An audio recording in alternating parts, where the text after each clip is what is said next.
For the first time ever, the Philippines gets its investment grade rating. The long-coveted upgrade came from international debt watcher Fitch ratings. Fitch also assigned a stable outlook for the country's credit status. Malacanang welcomed the upgrade as we hear from Rocky Ignacio.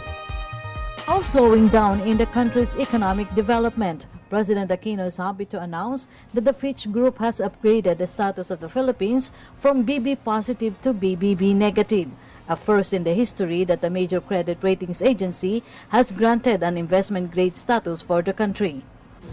This marks the first time in history that our nation has been granted investment-grade status by a major credit ratings agency. This means much more than lower interest rates on our debt and more investors buying our securities.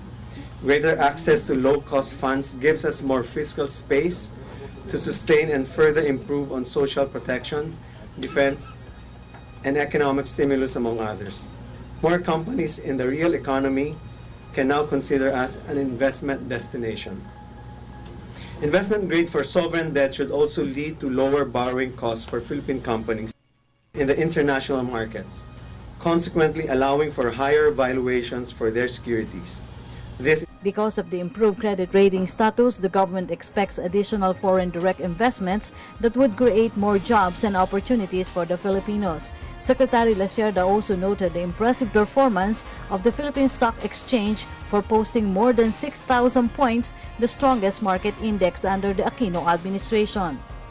This in turn enables industries to expand and generate more jobs for our countrymen, fostering a virtuous cycle of growth, empowerment, and inclusiveness that will redound to the benefits of Filipinos across all sectors of society.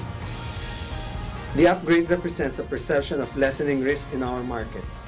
It formalizes the investment grade level at which the Philippines has already been securing credit.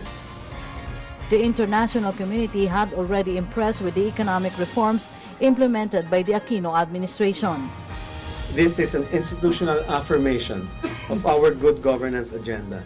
Sound fiscal management and integrity-based leadership has led to a resurgent economy in the face of uncertainties in the global arena. Encourage even greater interest in investments in our country. It is one among many other positive developments that demonstrates the reclamation of our national pride. Truly, what was known as the perennial laggard of Asia is taking off and is accelerating toward its goal of an equitably progressive society. Meanwhile, Malacanang reassured that the government has enough mechanism to sustain economic gains through good governance. For the People's Television, Rocky Ignacio.